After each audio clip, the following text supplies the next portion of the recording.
Apparently, a few short days ago, there was a massive debate between Richard Spencer, Sargon of Akkad, and Styx, Hex, and Hammer on Warski Live. Originally, I saw the last 3 hours of the debate as it was happening, but I didn't catch the final hour that I missed until this morning. Now that I've actually seen the whole debate, I can actually give my honest review.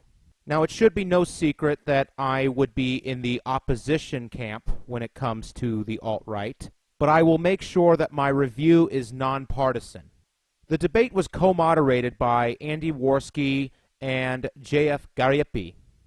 For the most part, I think Andy Warski did the best job when it came to moderating, although if he would have used the mute button a little more often, I think it would have been a godsend.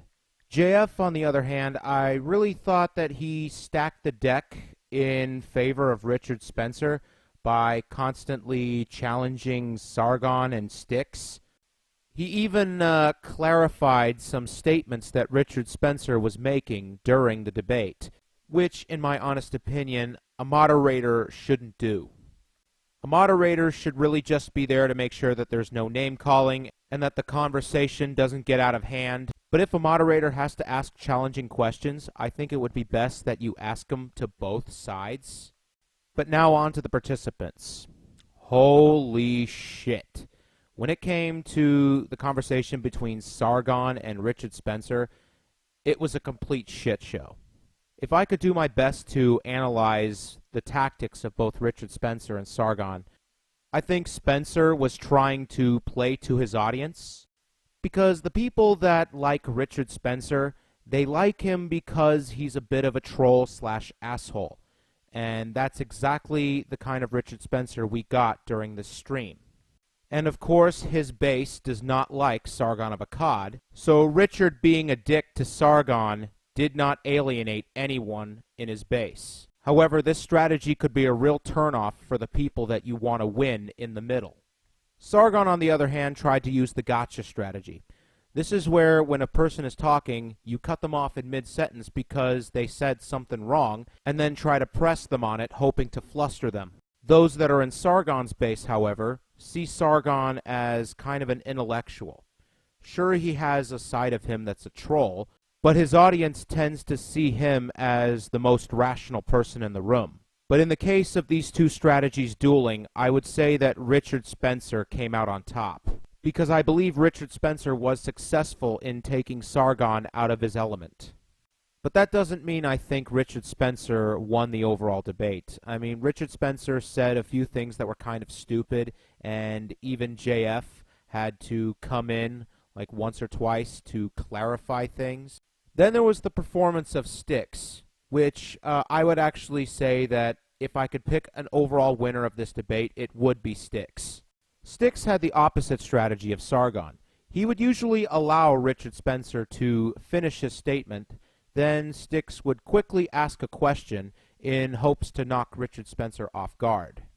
But I think it was the overall spat between Sargon and Richard Spencer that ended up dragging them both down. When Millennial Woes showed up in the stream, he kind of used the same strategy as Richard Spencer. It was mostly directed towards Sargon, but at times there was sort of a dogpiling on Sargon. V and Kevin Logan kind of showed up late to the debate, so I'm really wanting to make this more of a focus on Richard Spencer, Sargon, and Styx. So that pretty much ends my nonpartisan review. But now, what if I were in this situation? What if I were in this very stream? How would I have handled the situation against Richard Spencer? I probably would have used a similar strategy to Styx. Richard Spencer is an ideologue. An ideologue is someone who really has more of a vision of a utopia than a knowledge of the nitty-gritty. And that's what makes them so successful and so charismatic in bringing followers, because they paint a picture of a perfect society. They're more successful at appealing to your feelings than your sense of logic. So asking these questions about the machinations of said utopia is a good way to attack these ideologues. And in using Styx's strategy, an ideologue's words can be like rope.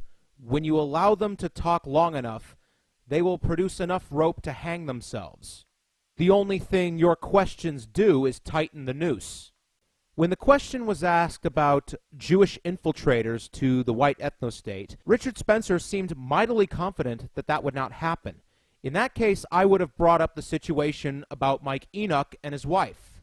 For those of you that don't know, Mike Enoch is a high-ranking leader of the alt-right who, when he was doxxed, turns out he was married to a Jewish woman. In more recent news, it was revealed that the alt-righter known as Weave was revealed to be Jewish by his mother. Of course, I do not know if that controversy dropped before or after the stream. So tell me something, Richard. How can you vet the ethnostate of Jewish people if you can't even vet your alt-right leadership? Another opening I saw against Richard Spencer was when he was talking about how group rights can trump individual rights. I would have countered with the question, should gays as a group be allowed to force an individual baker to decorate a cake? I think that the 12,000 people and myself watching this stream would have loved to hear that answer. Another interesting opening I saw with Richard Spencer was when he was talking positively about monarchies or feudalism. Immediately, my mind went to a hypothetical situation to say if Donald Trump was the King of America, but then suddenly he decides to name Ivanka his heir apparent. Or how about this? King Justin Trudeau, King Jeremy Corbyn, Queen Hillary Clinton. How do you like monarchies now, Richard? I rest my case. Of course, I'm probably going to get some autistic response saying, then we'll just overthrow them. Then that proves monarchies don't work, dipshit. The point is to have a stable leadership. But I think the most interesting part of the debate, and a part that I was really taken aback by, was when Richard Spencer came out and said, no, Islam would not be allowed in the white ethnostate. In an earlier video I made responding to Lovely Porridge, I asked some questions to the alt-right. The second question was that if Islam were a majority white faith, would the alt-right support it? I asked that question because in my research of the Nazi regime, I discovered that there was a meeting between Adolf Hitler and this man, the Grand Mufti of Jerusalem, Haj Amin al-Husseini. This meeting took place on November 28th, 1941 in Berlin. And the main topic of the hour was their mutual admiration for the genocide of the Jews. It was then that an alliance was forged. The Mufti was then sent to Bosnia to create a Muslim branch of the Waffen-SS under the close personal supervision of Hitler's close confidant, Heinrich Himmler. Now I know what you're thinking. You're thinking, this is absolute horseshit. There is no way that Nazis would ever fraternize with Muslims. There is absolutely no fucking way that they would ever indulge in the rancid, putrid belief that is Islam. They would never put an SS uniform on anyone that is not a pure Aryan. And a Nazi officer wouldn't be caught dead praying with Muslims. But I at least thank Richard Spencer for at least answering my original question. And even if the alt-right says they don't associate with the Nazis, their policies do. And when you notice how the alt-right views a man's dominion over a woman, their views on Jews, degeneracy, and a totalitarian system of control, you see that it has a lot in common with Islam. Now that that's over and done with, I have to bring up something that is really concerning me. Sargon released a video 5 days after the debate. In said video, Sargon states that he wasn't taking things as seriously as he should.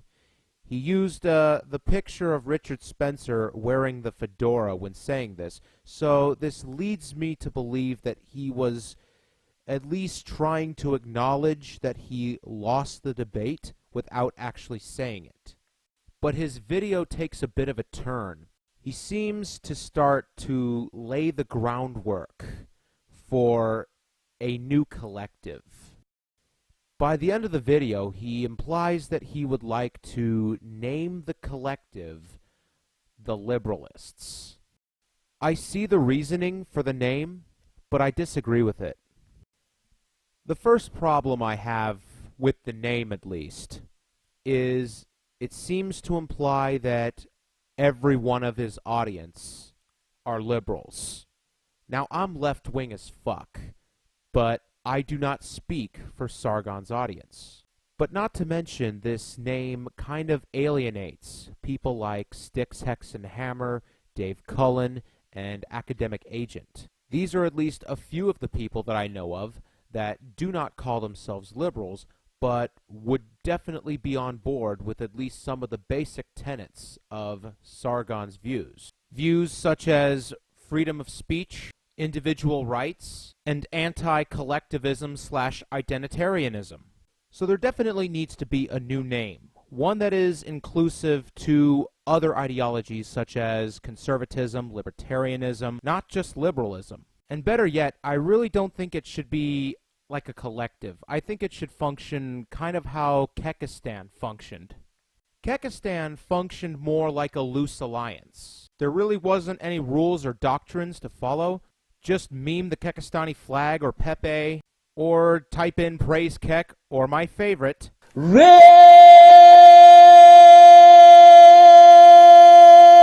God, I never get tired of that. The point is, we need something that's inclusive and broad. Another example of a loose alliance was the skeptics. Whether they agreed with that term or not, that is essentially how they functioned. And I think recreating something like that should be the direction to go. And a name I think that would be good for it is the Egalitarians. It's simple, it's broad, and it has a wide swath of appeal. And I've seen the platform for the Liberalists on the website. And when it comes to the economy, I tend to be more on the protectionist side. But with the Liberalists, they seem to go more in the direction of libertarians. So if I'm in disagreement with this part of the platform, does that mean I can't be a liberalist? That's what worries me about the idea of a collective. Purity testing can lead to the radicalization of the base and the alienation of the people that don't adhere to the platform. Another major advantage to having a loose alliance instead of a collective is that there's no rules, there's no leadership. Everyone is an independent equal. We only have a common enemy. Sargon then entered a stream with Louis Lavaw and Mr. Medeker. Medeker prodded Sargon over the purity testing of the Liberalists, and Sargon walked right into it, in my opinion. And that is why I'm kind of sounding the alarm bells a little bit for this liberalist idea. So if I would recommend a platform, if any, I would make it broad enough for everyone to agree to it. First, the freedom of speech, the belief in universal rights, which so far has already been covered in the liberalist platform, so I don't have a problem with that. For the economic platform, I would leave it open-ended, but just say that we oppose full state control or the abolition of the state. That way it weeds out the communists, socialists, and the ANCAPs. That way the platform becomes attractive to people on opposite sides of the board, like Styx, Hex, and Hammer, and T.J. Kirk. And it doesn't put any pressure on anyone to accept an economic position they don't agree with. Other than that, we can just take every issue on a case-by-case basis. So in conclusion, I understand what Sargon is doing, and I fully understand why he's doing it. But the last time I had thoughts like that, I became a social justice warrior. So if there's any advice that I can give Sargon, it's tread carefully. I'm Prometheus the Prophet, signing off.